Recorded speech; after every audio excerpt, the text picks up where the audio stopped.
Dear students, welcome to compete minds. ఈ వీడియోలో మనం తెలంగాణ అండ్ ఏపీ ఎస్ఐ కానిస్టేబుల్కి సంబంధించినటువంటి ప్రీవియస్ పేపర్స్లో భాగంగా డెసిషన్ మేకింగ్కి సంబంధించినటువంటి క్వశ్చన్స్ని మనం ఈ వీడియోలో డిస్కస్ చేద్దాం. సో ఫస్ట్ క్వశ్చన్కి వెళ్ళిపోదాం. సో ఫస్ట్ క్వశ్చన్ చూస్తే ఇక్కడ మనకి డైరెక్షన్స్ ఉన్నాయి. Consider the following information and answer the question given below for the selection of a manager in a company. The following are the conditions to be satisfied. A candidate must be a graduate with a minimum of 60% marks. As on 1st July 2022, must have less than 30 years. Must have at least 50% marks in 10th class. Must have a diploma or degree PG degree in management. Must have minimum 1 year work experience. In case a candidate satisfies all the above conditions except, so ikkada 1E above he must have 60% and above at 10th class and PG degree in management. So at the A అనే condition కనుక apply కాకపోతే above he must have minimum 2 years of work experience. If any information is not known, then such case will be referred to CEO. Mr. X was born on 15th August 1995 and has graduation and PG degree in management.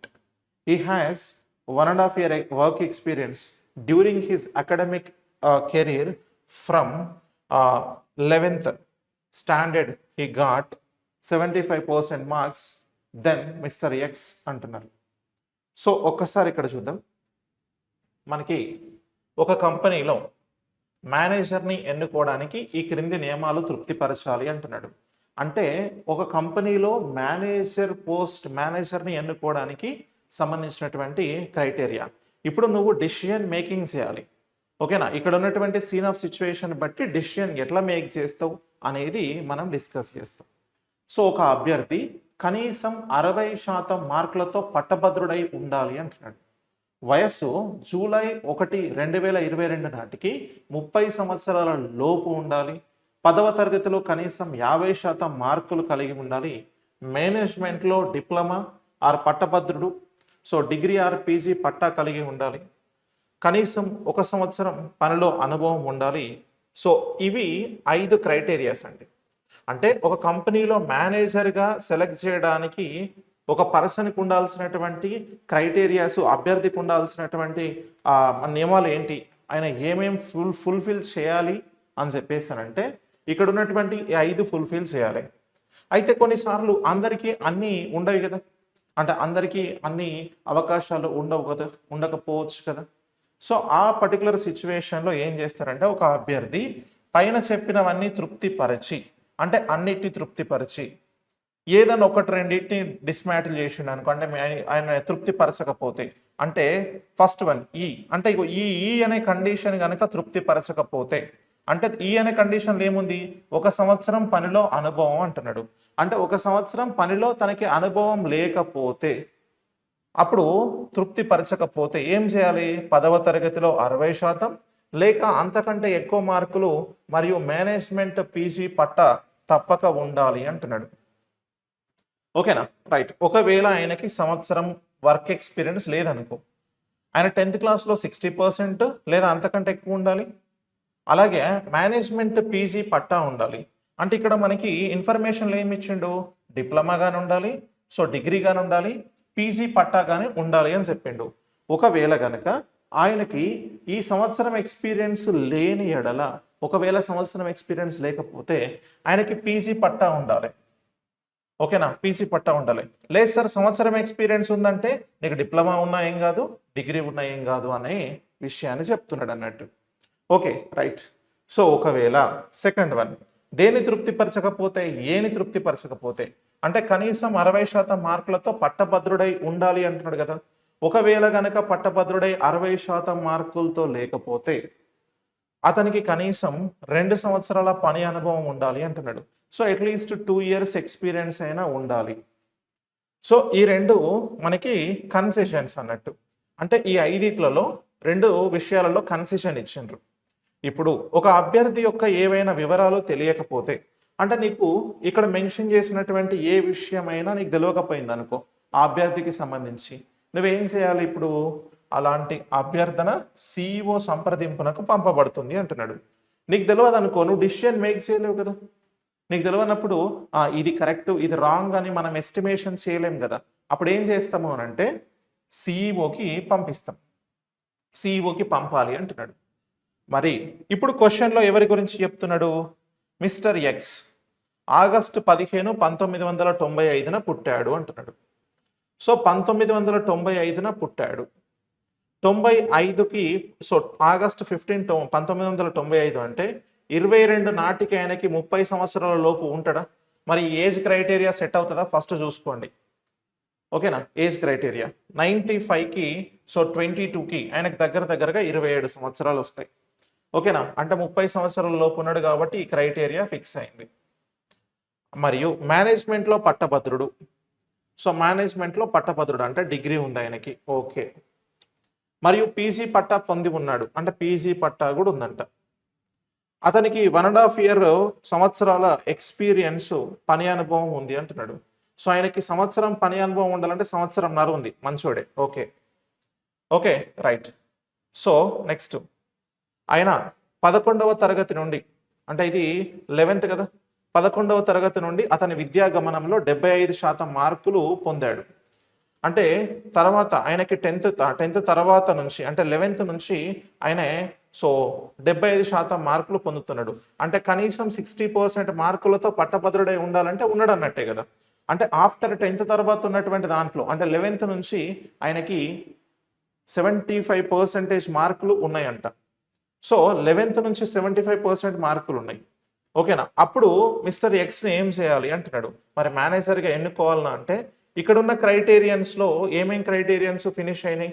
4 క్రైటీరియన్స్ finish అయినాయి. 10వ తరగతిలో కనీసం 50% మార్కులు కలిగి ఉండాలి అన్నాడు. మరి 10వ తరగతిలో కనీసం 50% మార్కులు అంటే అది మెన్షన్ చేసిండా? ఒకవేళ ఇక్కడ కనుక ఈ 11th అనేది లేకుండా 10వ తరగతి నుండి అతని విద్యాగమనంలో 75% మార్కులు అంటే ఇది కూడా కన్సిడర్ చేసేది. సో ఈ స్టేట్మెంట్ కూడా కన్సిడర్ అయ్యేది. కానీ ఇక్కడ 11వ తరగతి నుండి అతని విద్యాగమనంలో 75% మార్కులు అంటున్నాడు కదా. ఓకేనా? సో కాబట్టి 11వ తరగతి నుంచి అన్నాడు అనుకోండి, ఈ క్రైటీరియా అనేది వర్కౌట్ కాదు. మరి అప్పుడు ఏం చేస్తాం? అభ్యర్థి యొక్క ఏవైనా వివరాలు తెలియకపోతే అలాంటి అభ్యర్థన సిఇఓకి సంప్రదింపునకి పంపబడుతుందట. ఇప్పుడు ఆయనకి 10వ తరగతిలో ఎన్ని మార్కులు వచ్చినాయో నాకు తెలియనప్పుడు నేను డిసిషన్ మేక్ చేస్తానా అంటే చెయ్య. ఇప్పుడు ఏం చేస్తా? నేను ఆ అభ్యర్థనని సిఇఓకి పంపిస్తా. సో కాబట్టి 4 ఆప్షన్స్లో ఏముంది? సిఇఓ సంప్రదింపునకు పంపించాలి అని ఉంది. ఓకేనా? రైట్. మీకు ఇక్కడ ఇంకొక మాట చెప్తా. ఒకవేళ కనుక ఈ 10th క్లాస్ అంటే మనకి 11th క్లాస్ లేకుండా ఇక్కడ ఓన్లీ 10th క్లాస్ అని గనక మెన్షన్ చేస్తే 10th క్లాస్ నుండి అతని విద్యాగమనంలో 75% మార్కులు పొందిండు అని గనక ఉంటే ఓకేనా? సో 10th క్లాస్ నుండి 75% మార్కులు అంటే ఆయనకి 10th క్లాస్లో కనీసం 50% మార్కులు ఉండాలని ఇక్కడ మెన్షన్ చేసిండు. అప్పుడు ఇది కరెక్ట్ అవుతుంది. ఇక్కడ 11th కాకుండా 10th క్లాస్ కనుక ఉంటే అప్పుడు ఈ క్రైటీరియా కూడా ఫిల్ చేసిండు కదా. అంటే 5టికి 5 ఫిల్ చేసినప్పుడు ఆయన ఏం చేయాలి? డైరెక్ట్గా మేనేజర్గా ఎన్నుకోవాలి. ఓకేనా? ఎప్పుడైతే 5 క్రైటీరియన్స్ ఫిల్ అయితే అప్పుడు మనం బై డిఫాల్ట్ అంటే ఇంకేం ఆలోచించకుండా మేనేజర్గా సెలెక్ట్ చేస్తాం. దీంట్లో ఏమైనా ప్రాబ్లమ్స్ వచ్చినప్పుడు మాత్రమే దాన్ని బట్టి మనం మారుస్తాం. ఓకేనా? రైట్. సో ఇక్కడ మీకు ఆప్షన్స్లో చూడండి, ఆప్షన్స్లో మేనేజర్గా ఎన్నుకోవచ్చు అని ఉంది. ఒకే ఒక నియమం తృప్తిపరచలేదు కనుక ఎన్నుకోలేమని ఉంది. కనీసం 2 సంవత్సరాల పని అనుభవం లేదు కాబట్టి ఎన్నుకోలేదని ఉంది. సిఇఓ సంప్రదింపునకు పంపించాలని ఉంది. ఇక్కడ నాకు ఇన్ఫర్మేషన్ తెలియకపోతే సిఇఓ సంప్రదింపునకు పంపిస్తా అన్న కాబట్టి పంపించేసినాం. ఓకేనా? ఎందుకంటే 10th క్లాస్ గురించి తెలియదు. ఒకవేళ కనుక ఇక్కడ నీకు 10th క్లాస్ ఇన్ఫర్మేషన్ నుంచే ఇచ్చిండు అనుకోండి, అంటే 10వ తరగతి నుండి అని చెప్పేసి కనుక మెన్షన్ చేసిండు అనుకోండి, అప్పుడు నువ్వేం చేస్తావు? మేనేజర్గా ఎన్నుకోవాలి అంటున్నావు. ఓకేనా? మేనేజర్గా నియమించడానికి ఎన్నుకోవచ్చు అంటున్నాం. అంటే ఇక్కడ ఉండేదాన్ని బట్టి నీకు ఆన్సర్ అనేది మారిపోతుంది. ఇక్కడ 10th క్లాస్ నుండి అని ఉంటే నీకు ఎన్నుకోవచ్చు. 11th నుండి అని ఉంది కాబట్టి సిఇఓ సంప్రదింపునకి. దిస్ ఈస్ ద డిఫరెన్స్ అండి, అదొక జాగ్రత్తగా గమనించండి. ఓకేనా? రైట్. నెక్స్ట్ క్వశ్చన్లో directions. Consider the following information and answer the question given below. For the selection of a manager in a company, the following are the conditions to be satisfied.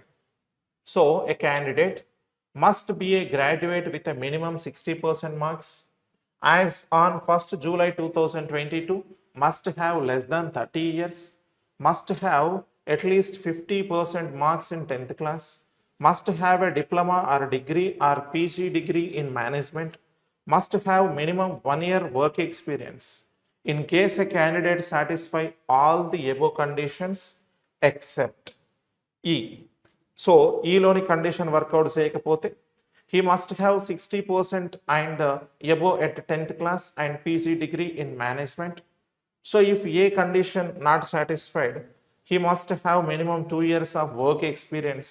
If any information is not known, then such case will be referred to CEO. So here we go. Mr. Y was a first class student, thought his academic career.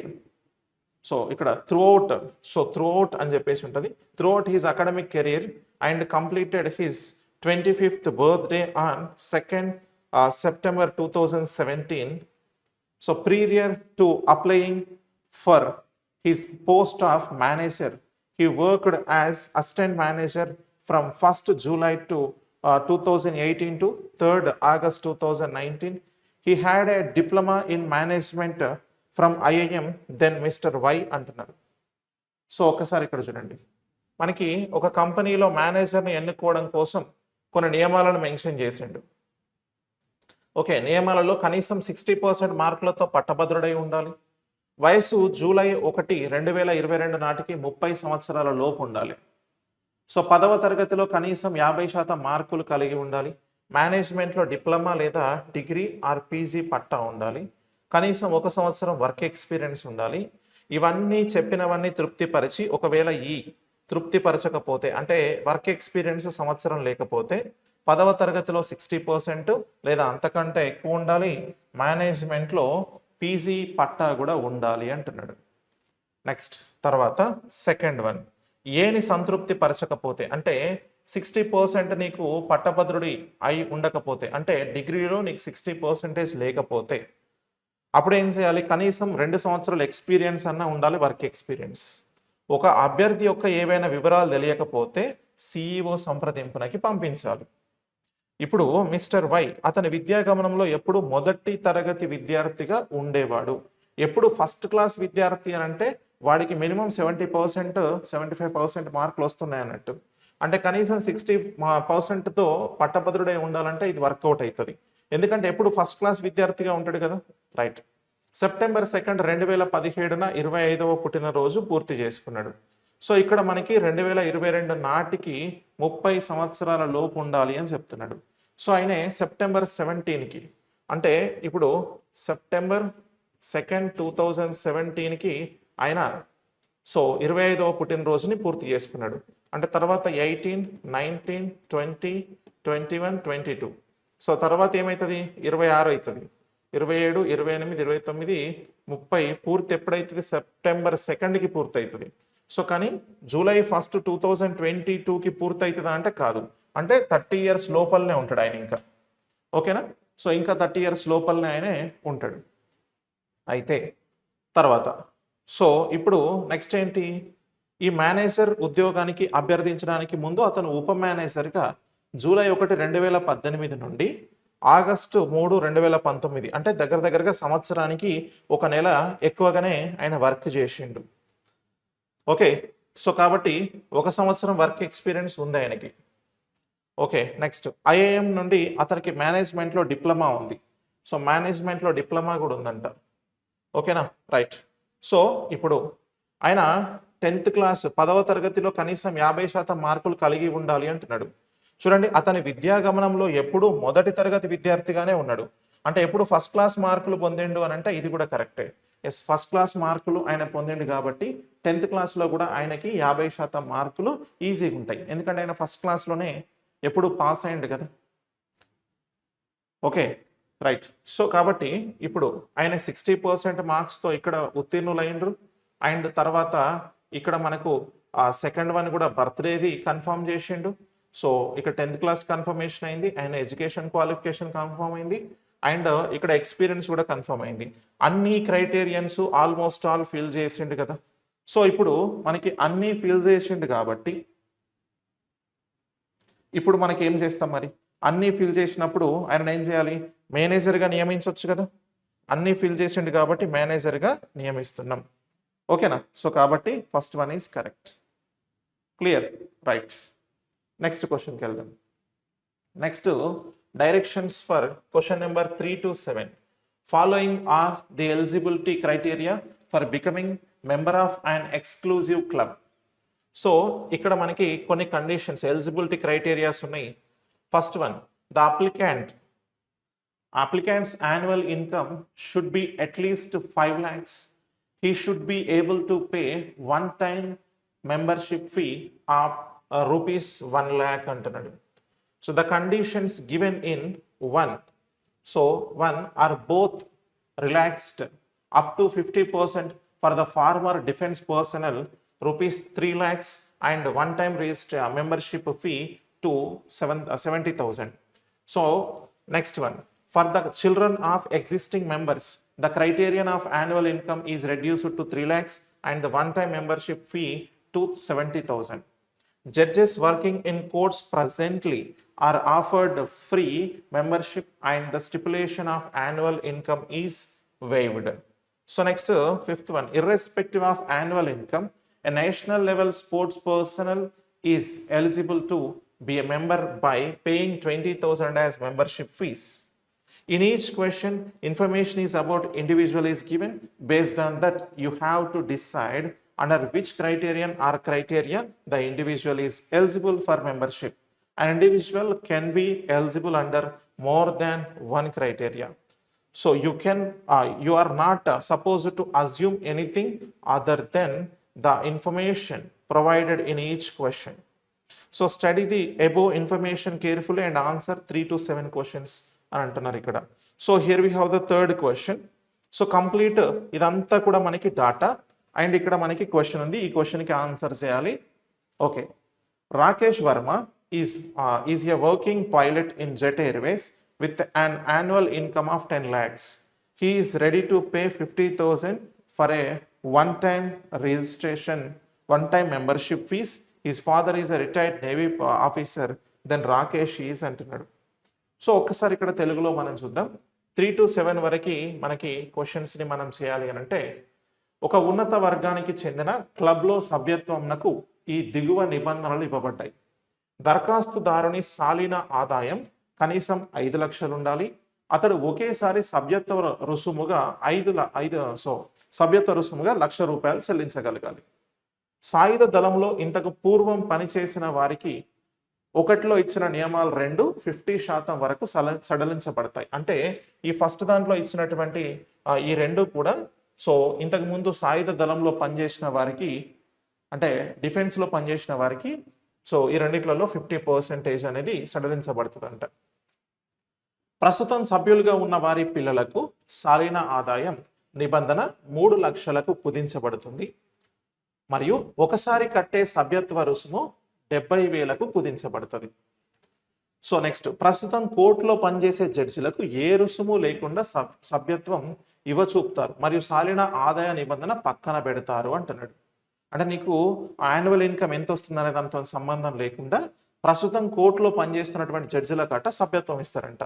సాలీన ఆదాయంతో సంబంధం లేకుండా అంటే yearly నీకు వచ్చేటువంటి ఆదాయంతో సంబంధం లేకుండా జాతీయ స్థాయి క్రీడాకారుడు సభ్యత్వ రుసుముగా 20,000 చెల్లించి సభ్యుడు కావడానికి అర్హుడవుతాడు అంటున్నాడు. So these are the 5 criterions. ఇక్కడ మనకు నిబంధనలు ఉన్నాయి. ఏ నిబంధన ప్రకారం ఒక వ్యక్తి అర్హుడవుతాడు లేదా ఏ నిబంధన ప్రకారం అర్హుడు కాడు అనే దాన్ని మనం ఐడెంటిఫై చేయాలి. ఒకవేళ అర్హుడైతే ఎట్లా అర్హుడవుతాడు, కాకపోతే ఎందుకు కాడు. సో ఒక్కసారి ఇక్కడ చూడండి, ప్రతి ప్రశ్నలోనూ ఒక వ్యక్తికి సంబంధించిన సమాచారం ఇవ్వబడుతుంది. దాని ఆధారంగా ఏ నిబంధన లేదా నిబంధనలు క్రింద ఆ వ్యక్తి సభ్యత్వంకు అర్హుడవుతాడో మీరు నిర్ణయించాలి. ఒక వ్యక్తి ఒకటి కంటే ఎక్కువ నిబంధనల కింద అర్హుడు కావచ్చు, అంటే ఒకటి కంటే ఎక్కువ క్రైటీరియన్స్ కింద కూడా ఆయన అర్హుడు కావచ్చు అంట. సో ఇప్పుడు ఇక్కడ ఉన్నటువంటి క్వశ్చన్ బట్టి మనం ఆన్సర్ అనేది చేద్దాం. ఒకసారి చూద్దాం. రూపాయలు 10 లక్షల సంవత్సర ఆదాయంతో రాకేష్ వర్మ విమాన సంస్థలో పైలట్గా పనిచేస్తున్నాడు. ఒకేసారి కట్టవలసిన సభ్యత్వ రుసుము 50,000 కట్టడానికి అతడు సంసిద్ధుడయ్యాడు. అతని తండ్రి విశ్రాంత నేవీ ఆఫీసర్. అప్పుడు రాకేష్ అంటున్నాడు. సో ఇప్పుడు ఇక్కడ ఉన్నటువంటి 5 దేంతో ఆయన వర్కౌట్ అవుతాడు, లేకపోతే కాకపోతే కాడు. 10 లక్షల సంవత్సర ఆదాయంతో ఒక పైలట్గా పనిచేస్తున్నాడు. సో దరఖాస్తుదారునికి సాలిన 5 లక్షల ఆయనకి ఆదాయం ఉండాలి అని అన్నాడు. అంటే ఇది వర్కౌట్ చేస్తుంది. అతడు ఒకేసారి సభ్యత్వ రుసుముగా 1,00,000 కట్టాలి. కానీ ఆయన ఏం కడతా అన్నాడు? 50,000, అంటే ఇందులో సగం కడతా అంటున్నాడు. సో ఫస్ట్ ఇక్కడ ఉన్నటువంటి ఈ స్టేట్మెంట్లోని ఈ కండిషన్ వర్కౌట్ అవుతుంది, కానీ ఈ 1,00,000 కట్టడానికి ఆయన ఇంట్రెస్టెడ్గా లేడు, ఓన్లీ 50,000 కడతా అంటున్నాడు. ఓకే, అతడి తండ్రి విశ్రాంత నేవీ ఆఫీసర్ అంట. సో విశ్రాంత నేవీ ఆఫీసర్ కాబట్టి మరి దీంట్లో ఏమన్నా తగ్గుతుందా మనకి అడుగుతాం కదా. సార్ మా నాన్న ఇది సార్ ఏమన్నా తగ్గిస్తారని అడుగుతాం కదా, సేమ్ గట్లనే ఇక్కడ కూడా అడుగుతున్నారు అన్నట్టు. సో విశ్రాంత నేవీ ఆఫీసర్ అంటే ఇక్కడ చూడండి, నేవీ ఆఫీసర్ అయితే ఏమన్నా మనకి కన్సెషన్ ఉందా? సాయుధ దళంలో ఇంతకు పూర్వం పనిచేసిన వారికి, అంటే వాళ్ళ నాన్నగారికి ఇస్తారు. వాళ్ళ నాన్నగారికి ఇక్కడ ఉన్నటువంటి సాలిన అంటే ఇయర్లీ ఆదాయం 5 లక్షల కంటే తక్కువ ఉండొచ్చు. అంటే 5 లక్షల్లో 50%, అంటే 2.5 lakhs ఉండొచ్చు. సభ్యత్వ రుసుముగా 50,000 తీసుకోవడానికి వర్కౌట్ చేస్తారు. అది వాళ్ళ నాన్నగారికి. ఎందుకంటే రిటైర్డ్, ఇంతకు ముందు సాయుధ దళంలో పనిచేసిన వారికి, అంటే retired air force officer, navy officer కదా ఆయన. ఓకే, సో కాబట్టి ఈయనకు దానికి సంబంధం లేదు. ఈయనే ఒక విమానయాన సంస్థలో పనిచేస్తున్నాడు. మరి ఈయన 50,000 కడుతున్నాడు కాబట్టి ఈయనను ఇందులో ఈ ఫస్ట్ దాంతో సెలెక్ట్ చేయడానికి లేదు. ఇంకెక్కడ కూడా ఈయనకి సంబంధించినటువంటి అవకాశం లేదు కాబట్టి ఈయన అర్హుడు కాదు. ఓకేనా, ఈయన అర్హుడిగా తీసుకోవడానికి అవకాశం లేదు. నెక్స్ట్ తర్వాత ఇక్కడ 3 to 7 క్వశ్చన్స్ అన్నాం కదా. ఈ ఇన్ఫర్మేషన్ అంతా సేమ్ ఉంటుంది. ఒక పర్సన్ గురించిన ఇన్ఫర్మేషన్ మాత్రం చూద్దాం మనం. Kiran Gupta can pay 70,000 as membership fee. He has been playing in national basketball team and he is working in a public sector bank. His father is a member of that club. Then Kiran Gupta is అంటున్నాడు. So ఒక్కసారి ఇక్కడ చూడండి. కిరణ్ గుప్తా సభ్యత్వ రుసుముగా 70,000 చెల్లించగలడు. అతడు జాతీయ basketball టీంలో ఆడుతున్నాడంట. జాతీయ basketball టీంలో ఆడుతున్నాడు అంటే, సో ఇక్కడ చూడండి మనకు ఒక మాట 5th ఉంది. సాలిన ఆదాయంతో సంబంధం లేకుండా జాతీయ స్థాయి క్రీడాకారుడు అయితే సభ్యత్వ రుసుముగా 20,000 చెల్లించి సభ్యుడు కావచ్చు అంట. ఈయన ఏం చేస్తున్నాడు? 70,000 చెల్లించగలడు. అంటే ఆయన కేపబిలిటీ 70,000 వరకు చెల్లించగలిగే కేపబిలిటీ ఉంది ఆయనకి. అంటే ఆయన బాస్కెట్బాల్ నేషనల్కి ఆడుతున్నాడు, అంటే జాతీయ స్థాయి క్రీడాకారుడు. 20,000 చెల్లించాలి, ఆయన 70,000 వరకు చెల్లించడానికి రెడీగా ఉన్నాడు. అంటే ఎంత ఉంటే అంత అంటున్నాడు. సో 20,000 చెల్లిస్తాడు కాబట్టి ఈ 5th కండిషన్తోనే ఆయన సెలెక్ట్ కావచ్చు. ఓకేనా, రైట్. సో అలాగే మరియు ప్రభుత్వ రంగ బ్యాంకులో పనిచేస్తున్నాడు. అతడి తండ్రి ఆ క్లబ్లో సభ్యుడు. అంటే వీళ్ళ నాన్న ఈ క్లబ్లో సభ్యుడు అంట. దీని ప్రకారం మనకి ఉన్న ఇన్ఫర్మేషన్ ఏంటి ఇక్కడ అని అంటే, సో ప్రస్తుతం సభ్యులుగా ఉన్న వారి పిల్లలకు సాలిన ఆదాయ నిబంధన 3 లక్షలకు కుదించబడుతుంది. అండ్ ఒకసారి కట్టే సభ్యత్వ రుసుము 70,000 కుదించబడుతుంది అన్నాడు. ఈయన 70,000 కడతాడట అని చెప్పేసి ఇన్ఫర్మేషన్ ఉంది, కానీ ఆయన సాలిన ఆదాయం అంటే ఇయర్లీ ఇన్కమ్ మెన్షన్ చేసిండా? ఆయన యొక్క ఇన్కమ్ మనకి ఇక్కడ ఎక్కడైనా ఉందా అంటే ఇన్కమ్ లేదు. ఇన్కమ్ గురించి మనకు డీటెయిల్స్ తెలియనప్పుడు, ఈ ఇన్కమ్ గురించినటువంటి డీటెయిల్స్ తెలియనప్పుడు ఉన్న ఇన్ఫర్మేషన్ బట్టి 5th వన్తో మాత్రమే అర్హుడవుతాడు. సో 5 క్రింద మాత్రమే అర్హుడవుతున్నాడు ఆయన. 5వ దాని కింద మాత్రమే అర్హుడవుతున్నాడు. ఓకేనా, right. Next, so same information ఇక్కడ క్వశ్చన్ చూడండి. Gauri Shankar's annual income is 6 lakhs. He is a retired judge of High Court. He can pay 1 lakh as membership fee. He is a national cricket player from his home state. Then Gauri Shankar is అంటున్నాడు. So ఇక్కడ చూడండి, గౌరీ శంకర్ సంవత్సర ఆదాయం 6 లక్షలు. అతడు ఒక high court విశ్రాంత judge. అతడు ₹1,00,000 సభ్యత్వ రుసుముగా కట్టగలడు. అతడు తన రాష్ట్రం తరపున జాతీయ స్థాయి క్రీడాకారుడు. అప్పుడు గౌరీ శంకర్ అంటున్నాడు. ఇక్కడ చూడండి, ఈ పర్సన్కి సంబంధించినటువంటి 2 క్రైటీరియన్స్ మనకి కనిపిస్తున్నాయి. ఒకటేంటి, ఆయన ఆదాయం 6 లక్షలు ఉంది. ఓకే, మనకి ఎక్కడ చూసినా మినిమం 5 లక్షలు ఉంటే చాలు అన్నాడు. అంటే ఫస్ట్ దాని ప్రకారం 5 లక్షలు ఉంటాయి ఆయనకి. హైకోర్టు విశ్రాంత జడ్జ్ అంటే మనకి ప్రస్తుతం పనిచేసే జడ్జిలకు మాత్రం ఒక ఇన్ఫర్మేషన్ ఉంది. కానీ దీని ప్రకారం మనము హైకోర్టు విశ్రాంత జడ్జి కాబట్టి ఈ మాటని కన్సిడరేషన్‌లోకి తీసుకోం కాసేపు. అతడు 1,00,000 సభ్యత్వ రుసుముగా కట్టగలడట. సో, కాబట్టి ఇక్కడ అతడు ఒకేసారి సభ్యత్వ రుసుముగా 1,00,000 కట్టగలడు. కాబట్టి ఈ క్రైటీరియా ఫస్ట్ క్రైటీరియా వర్కౌట్ అయితుంది. అలాగే అతడు రాష్ట్రం తరపున జాతీయ స్థాయి క్రీడాకారుడు. సో, ఇక్కడ చూడండి ఆదాయంతో సంబంధం లేకుండా జాతీయ స్థాయి క్రీడాకారుడు అయితే సరిపోతుంది. ఓకేనా? అండ్ సభ్యత్వ రుసుముగా 1,00,000 కట్టడానికి ఆయన రెడీగా ఉన్నాడు. అంటే 20,000 చెల్లిస్తే సరిపోతుందని అంటే ఈ క్రైటీరియా కింద కూడా మనం ఆయనను తీసుకోవచ్చు కదా. సో, ఈ క్రైటీరియా కింద కూడా ఆయనను సెలెక్ట్ చేయొచ్చు. అంటే ఫస్ట్ క్రైటీరియా కింద ఆయనను సెలెక్ట్ చేయొచ్చు, ఈ క్రైటీరియా కింద సెలెక్ట్ చేయొచ్చు. ఈ రెండు క్రైటీరియన్స్ కూడా వర్కౌట్ అవుతున్నాయి ఇక్కడ. ఓకేనా? సో, కాబట్టి రెండు కూడా వర్కౌట్ అవుతాయి. సో, రెండిటి ద్వారా ఫస్ట్ అండ్ ఫిఫ్త్ రెండిటి ద్వారా మనం చేస్తున్నాం కాబట్టి సో, ఇక్కడ 1 మరియు 5 క్రింద మాత్రమే అర్హుడు అవుతున్నాడు అంటున్నాం. సో, ఫస్ట్ ఫిఫ్త్ రెండిటి తరపున ఆయన అర్హుడు అవుతున్నాడు. నెక్స్ట్ తర్వాత సో, ఈ కండిషన్స్ సేమ్. ఇక్కడ క్వశ్చన్కి వెళ్ళిపోదాం. Preeti Singhal is the daughter of and existing member of the club. Her annual income is 4 lakhs. She can pay 80,000 as one-time membership fee. She works in Indian Air Force. Then Preeti Singhal is అంటున్నాడు. So, ప్రీతి సింఘాల్ ఆ club యొక్క ప్రస్తుత సభ్యుడి యొక్క కుమార్తె. ప్రస్తుత సభ్యుల పిల్లల గురించి ఇన్ఫర్మేషన్ ఇక్కడ ఉంది. ఓకేనా? అయితే ఆమె సాలిన ఆదాయం 4 లక్షలు. 3 లక్షలకు కుదించబడిందంటే ఇది కూడా వర్కౌట్ అయింది. సో, ఒకసారి కట్టే సభ్యత్వ రుసుము కింద 80,000 చెల్లించగలదు. మనకు 70,000 చెల్లిస్తే సరిపోతుంది. అంటే థర్డ్ వన్ కింద వర్కౌట్ అవుతుంది. ఆమె భారత వాయుసేనలో పనిచేస్తుంది.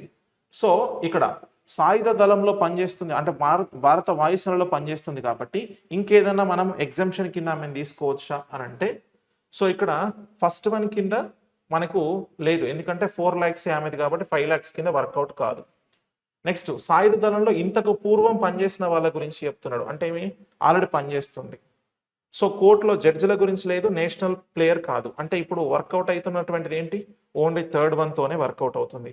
కాబట్టి సో, ఆమె 3 క్రింద మాత్రమే అర్హురాలు అవుతుంది. సో, 3 క్రింద మాత్రమే అంటే ఫోర్త్ ఆప్షన్లో ఉంది. థర్డ్ కండిషన్ కింద మాత్రమే షీఈస్ ఎలిజిబుల్.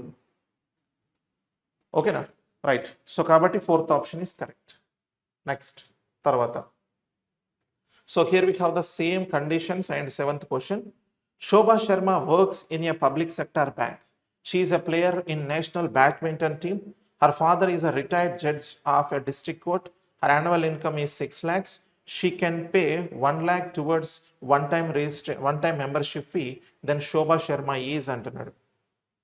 సో, ఒక్కసారి ఇక్కడ చూడండి. శోభా శర్మ ఒక ప్రభుత్వ రంగ బ్యాంకులో పనిచేస్తుంది. ఇక్కడ ఎక్కడ వర్క్ చేస్తున్నారు అనే దాని గురించి స్పెసిఫికేషన్స్ అవసరం లేదు. ఆమె జాతీయ బ్యాడ్మింటన్ జట్టులో ఆడింది. ఎస్, ఇక్కడ సాలిన ఆదాయంతో పని లేకుండా జాతీయ క్రీడాకారుడు అయితే చాలు మనకి. Okay, right. జాతీయ బ్యాడ్మింటన్ జట్టులో ఆడినది. ఆమె తండ్రి ఒక జిల్లా కోర్టులో విశ్రాంత జడ్జ్. ఓకే, ఆ ఇన్ఫర్మేషన్ కూడా మనకి ఇప్పుడు అవసరం లేదు. ఆమె సాలిన ఆదాయం 6 లక్షలు. అంటే ఫస్ట్ వన్లో చూడండి, దరఖాస్తుదారునికి 5 లక్షలు ఉండాలి అంటే ఈ క్రైటీరియా వర్కౌట్ చేస్తుంది. ఆమె ఒకేసారి చెల్లించవలసిన సభ్యత్వ రుసుము 1,00,000 రూపాయలు చెల్లించగలదు. అంటే 1,00,000 ఈ క్రైటీరియం వర్కౌట్ చేస్తుంది. ఇక్కడ 20,000 చెల్లించి సభ్యులుగా జాయిన్ కావాలి జాతీయ స్థాయి క్రీడాకారుడు అని అంటే 1,00,000 చెల్లించడానికి రెడీగా ఉన్నప్పుడు 20,000 చెల్లించడం పెద్ద విషయం కాదు వాళ్ళకి. కాబట్టి ఈ కండిషన్ కూడా వర్కౌట్ చేస్తున్నారు. అంటే first one through and fifth one through ఈ రెండు క్రైటీరియన్స్ ప్రకారం ఆ పర్సన్ ఎలిజిబుల్ అవుతున్నారు. అవునా కదా? ఈ రెండు క్రైటీరియన్స్ ప్రకారం ఎలిజిబుల్ అవుతున్నారు కాబట్టి 1 and 5 రెండిటి తరఫున ఎలిజిబిలిటీ ఉంది. సో, థర్డ్ వన్ 1 and 5 క్రింద మాత్రమే అర్హురాలు అవుతున్నారు. ఓకేనా? సో, ఈ రెండు క్రైటీరియన్స్ వర్కౌట్ అవుతాయి. డన్. నెక్స్ట్ తర్వాత సో, ఇక్కడ చూడండి నెక్స్ట్ తర్వాత క్వశ్చన్లో you are given the following cases as on 1st August 2021 in question number 8 to 9.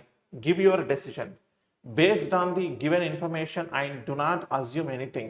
If the info so the information, so ఇది కలిపి ఉండాలి. The information provided is not adequate, mark data inadequate. The criteria for admitting a student in the first year of engineering course are as given below. The student must have passed 12th standard in science group with at least 80% marks, not have more than 20 years of age as on 1st August 2021, have secured more than 90 marks out of 150 marks at the entrance test, be able to pay 25,000 tuition fees in first semester and 5,000 admission charges at the time of admission. So, ఇక్కడ in case a student fails to satisfy, so ఒకవేళ కనుక student satisfy చేయకపోతే ఏది C above, but he can pay at least 60% of the stipulated fees, the case may be referred to the admission committee. So second one, D above, but he can secure 95% marks in 12th standard, the case may be referred to the chairman admissions.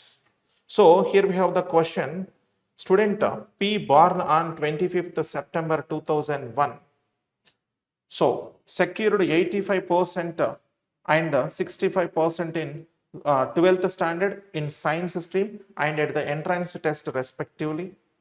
Also, he is in a position to pay the requisite fees and admission charges. So ఒక్కసారి చూడండి ఇక్కడ.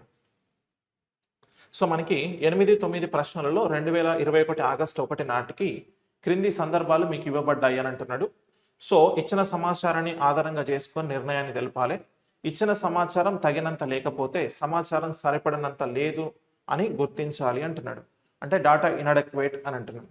So ఇక్కడ condition 1లో ఏలో science group విభాగంలో కనీసం 80% మార్కులతో 12th so ఉత్తీర్ణుడై ఉండాలి.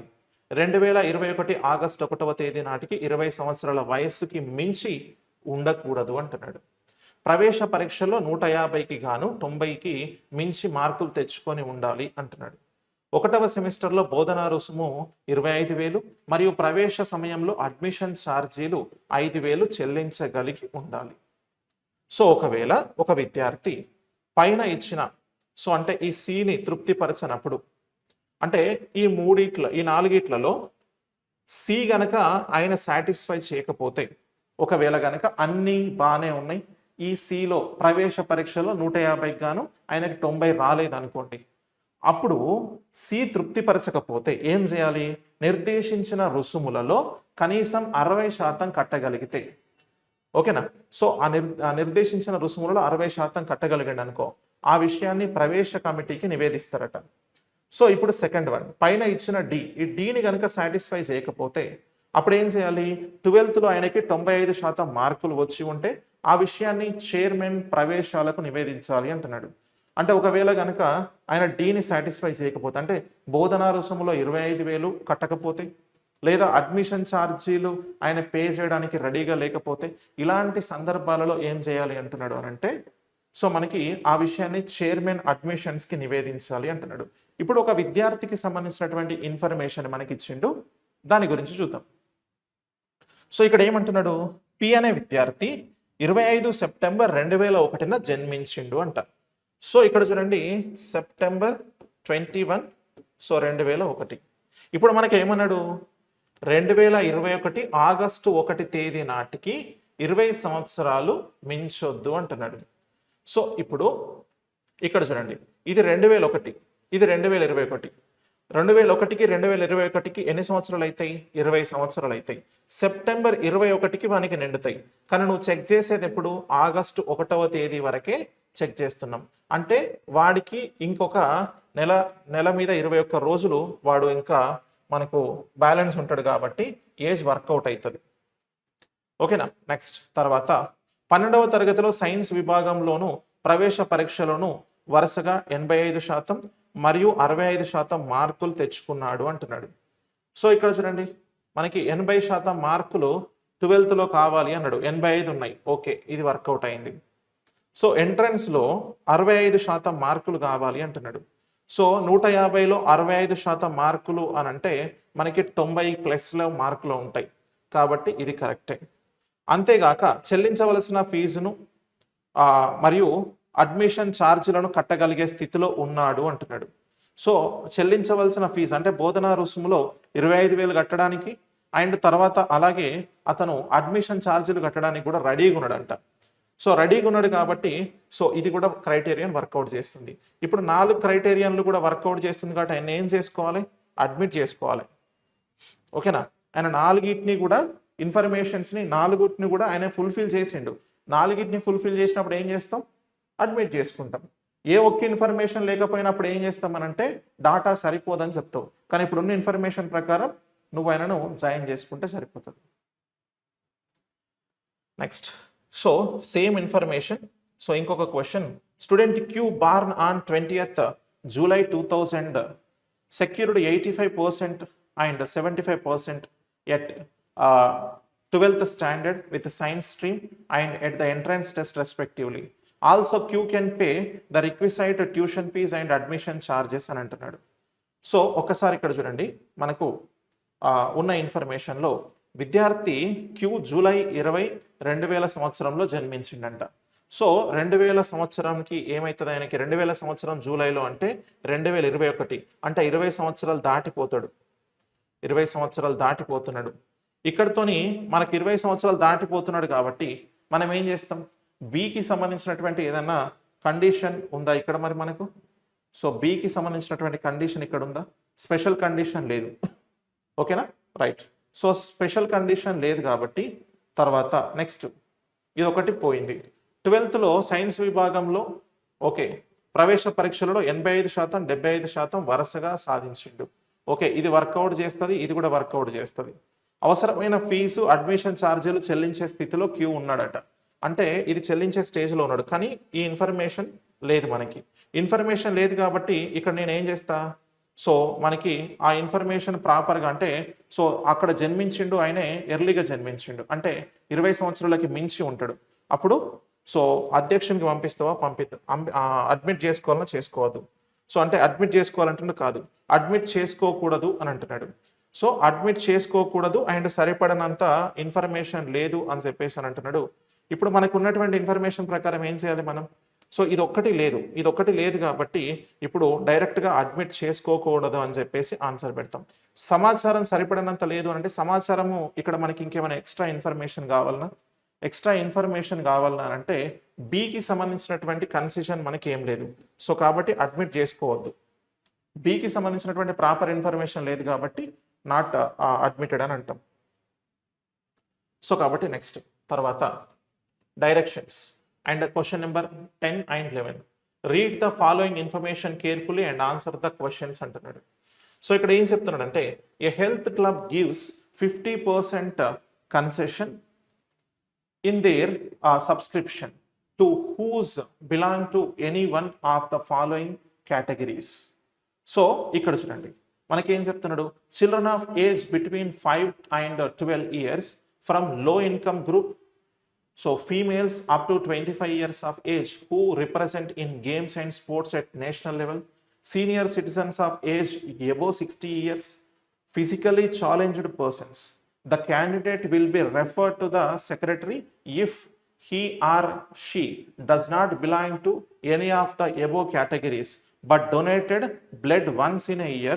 Mark your answer as అంటున్నాడు.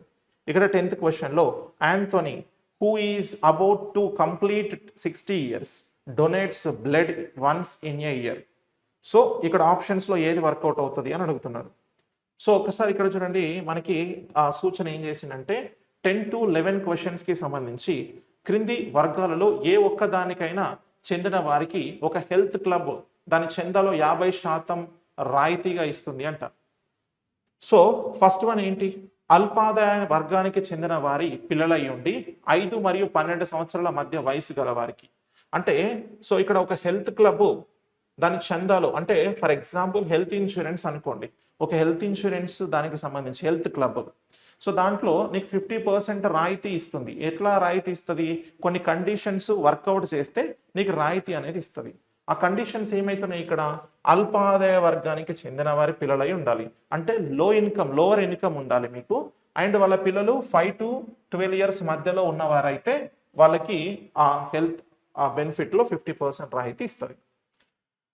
పోనీ ఒకవేళ జాతీయ స్థాయిలో ఆటలు క్రీడలకు ప్రాతినిధ్యం వహించే 25 సంవత్సరాల వయసు వరకు గల స్త్రీలు, అంటే ఎవరైతే 25 ఇయర్స్ బిలో ఉండి మీరు నేషనల్ లెవెల్లో కానీ సో ఆటలు కానీ క్రీడలు కానీ ఆడారనుకోండి, వాళ్ళకి ఇస్తుంది.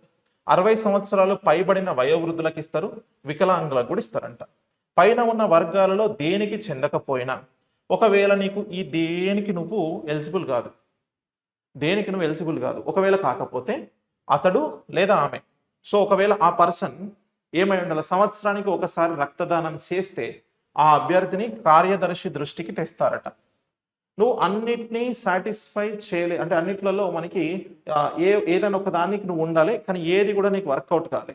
ఏది వర్కౌట్ కాకపోయినా ఒకవేళ నువ్వు ఇయర్లీ ఒకసారి కనుక బ్లడ్ డొనేషన్ చేసినావు అనుకో, అప్పుడు నీ ఫైల్ని కార్యదర్శి దృష్టికి తీసుకుపోతారు. అంటే కొంచెం కన్సిడర్ చేయండి అని మనం అడుగుతాం కదా, నాకు ఈ ఉన్నాయి, ఆ ఉన్నాయి లేకపోయినా అడిషనల్గా వేరే ఉంది నాకు క్వాలిఫికేషన్, సో దీన్ని బట్టి మీరు ఏదన్నా ట్రై చేయండి అని మనం అడుగుతాం కదా, సేమ్ గట్లనే ఇక్కడ కూడా అడుగుతున్నారు. మరి ఇప్పుడు ఏం చేయాలి, 60 సంవత్సరాలు పైబడిన, సో 60 సంవత్సరాలు పూర్తి చేసుకోబోయే యాంథోనీ, 60 సంవత్సరాలు పూర్తి చేసుకోబోయే అంటే ఇంక 60 సంవత్సరాలు నిండలేదు ఆయనకి, ఇంకొన్ని రోజులైతే 60 సంవత్సరాలు నిండుతాయి. ఆ యాంథోనీ సంవత్సరానికి ఒకసారి రక్తదానం చేస్తాడు. మరి ఇప్పుడు ఈయన దానికి సంబంధించి మనం ఏం చేయాలి, ఆయన అర్హుడా కాదా? ఓకేనా? సో ఇప్పుడు మనం ఏం చేయాలి అంటే, సో ఇప్పుడు 60 సంవత్సరాలు పూర్తి చేసుకోబోయే అంటే ఆయనకు 60 సంవత్సరాలు లేవు కాబట్టి దీని ప్రకారం ఆయనని సెలెక్ట్ చేయం మనం. కానీ సంవత్సరానికి ఒకసారి రక్తదానం చేస్తున్నాడు కదా, అంటే ఆయన వికలాంగుడు కాదు, 60 సంవత్సరాలు లేవు, లేడీస్ అమ్మాయిలు కాదు, 5 to 12 ఇయర్స్ లేవు, అంటే ఏది వర్కౌట్ కావాలి.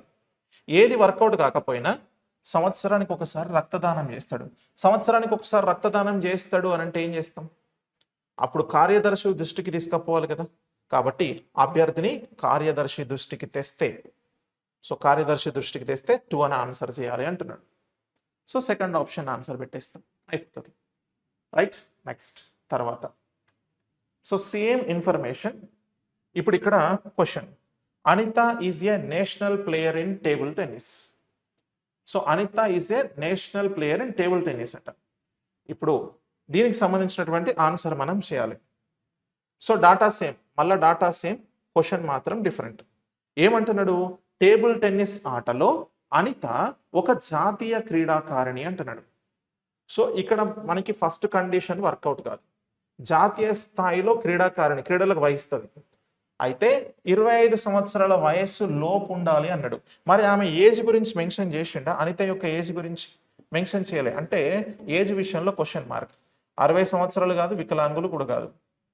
ఒకవేళ రక్తదానం చేస్తే కార్యదర్శి దృష్టికి తీసుకుపోతాం, కానీ రక్తదానం గురించి ఇన్ఫర్మేషన్ లేదు, అంటే ఇక్కడ కార్యదర్శి దృష్టికి కూడా తీసుకుపోవడానికి లేదు. కానీ నీకు జాతీయ స్థాయిలో ఆటలకి ప్రాతినిధ్యం వహిస్తుంది అనేది జాతీయ క్రీడాకారిణి అని తెలుసు, కానీ 25 సంవత్సరాల వయసు గురించిన ఇన్ఫర్మేషన్ లేదు, అంటే ఈ ఇన్ఫర్మేషన్ లేదు. ఇది ఉంది, జాతీయ క్రీడాకారిణి అనేటువంటి ఇన్ఫర్మేషన్ ఉంది, సో 25 సంవత్సరాల ఏజ్ ఉందా లేదా అనే కన్ఫర్మేషన్ లేదు, ఆ డాటా లేదు మన దగ్గర. ఆ డాటా ఉంటే మనం చెప్పొచ్చు, ఆమె 26 సంవత్సరాలు ఉందనుకోండి ఇయ్యమని చెప్తాం డైరెక్ట్గా. ఒకవేళ 25 సంవత్సరాల లోపు ఉందనుకోండి ఇస్తామని చెప్తాం. అంటే ఈ ఒక్క ఇన్ఫర్మేషన్ బట్టి మనం డిసైడ్ చేయొద్దు కదా, ఆ ఇన్ఫర్మేషన్ మన దగ్గర లేదు. కాబట్టి ఇప్పుడు అభ్యర్థి రాయితీకి అర్హుడైతే అంటామా, అర్హుడు కాదు, కార్యదర్శుల దృష్టికి తీసుకునే పోము. అనర్హుడు అని చెప్పి చెప్పడానికి లేదు, ఎందుకంటే నీకు ఇన్ఫర్మేషన్ లేదు. కానీ అనర్హుడు అని ఎప్పుడు చెప్తావు, అన్నీ నీకు తెలిసినప్పుడు. జాగ్రత్త గుర్తుపెట్టుకోండి, నువ్వు డిసిషన్ మేక్ చేసేటప్పుడు ఎప్పుడైనా నీకు అన్ని ఇన్ఫర్మేషన్స్ తెలిసి అక్కడ నువ్వు చాలా క్లారిటీగా ఆ అభ్యర్థి విషయంలో నీకు అన్ని విషయాలు తెలిస్తే నువ్వు అప్పుడు మాత్రమే వీడు ఎలిజిబుల్ అవుతాడు, వీడు ఎలిజిబుల్ కాడు అని చెప్పగలుగుతావు. ఒకవేళ కనుక నీకు డాటా లేకపోతే నువ్వు డైరెక్ట్గా ఇనెలిజిబిలిటీ అనే అర్హుడు కాదు అని చెప్పడానికి లేదు.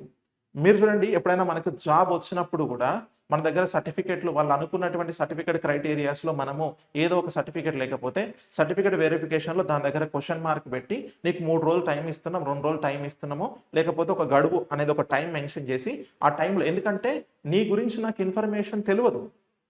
అంటే నువ్వు ఆ పర్టిక్యులర్ సర్టిఫికేట్ నీ దగ్గర ఉందా లేదా నాకు తెలవదు. నువ్వు ఏమంటావు? ఈ సర్టిఫికేట్ ఏది అంటే, సార్ నేను తీసుకురాలేదు సార్ అని అంటావు. అంటే యాస్ ఆఫ్ ఆ టైంకి నీ గురించిన ఇన్ఫర్మేషన్‌లో ఆయనకి సమాచారం లేదు. అట్లా అని చెప్పేసి నేను తీసుకురాలేదు సార్ అంటే, నువ్వు ఇవన్నీ నాకేం చెప్పకని చెప్పేసి నేను పక్కన పెడతాడా తీసుకొచ్చి? చేయడు. నీకు ఓ 2 డేస్ టైమ్ ఇచ్చి, అప్పుడు అది ప్రాపర్‌గా సెట్ అవుతుందా లేదా చూసి, నీకు అప్పుడు ఎలిజిబిలిటీ అవుతావా కాదా అనేది చెప్తాడు. ఎగ్జాక్ట్‌గా ఇక్కడ కూడా నువ్వు ఈ ఇన్ఫర్మేషన్ ఉంది కానీ ఏజ్ క్రైటీరియాకి సంబంధించినటువంటి ఇన్ఫర్మేషన్ లేదు కాబట్టి, నువ్వు సింపుల్‌గా ఏం చేయాలి? దత్తాంశం సరిపోకపోతే అని చెప్పాలి. ఓకేనా? సో, డాటా ఇనడెక్వేట్ అని చెప్తావు. దత్తాంశం సరిపోవట్లేదు అని చెప్తావు. కాబట్టి ఫోర్త్ ఆప్షన్ కరెక్ట్ అవుతుంది. అర్థమైందా? రైట్. సో, కాబట్టి యెస్ ఇలా ఆన్సర్ చేయాలి. ఓకే. డన్. ఇవి ఇక్కడ మనకు డెసిషన్ మేకింగ్‌కి సంబంధించినటువంటి తెలంగాణ అండ్ ఏపీ ఎస్ఐ కానిస్టేబుల్‌కి సంబంధించినటువంటి ప్రీవియస్ క్వెషన్స్‌లో వచ్చిన డెసిషన్ మేకింగ్ క్వెషన్స్ ఇక్కడ మనం డిస్కస్ చేసినాం. సో, నెక్స్ట్ క్లాస్‌లో మనం మిగతా టాపిక్స్ గురించి మాట్లాడుకుందాం. Thank you all of you.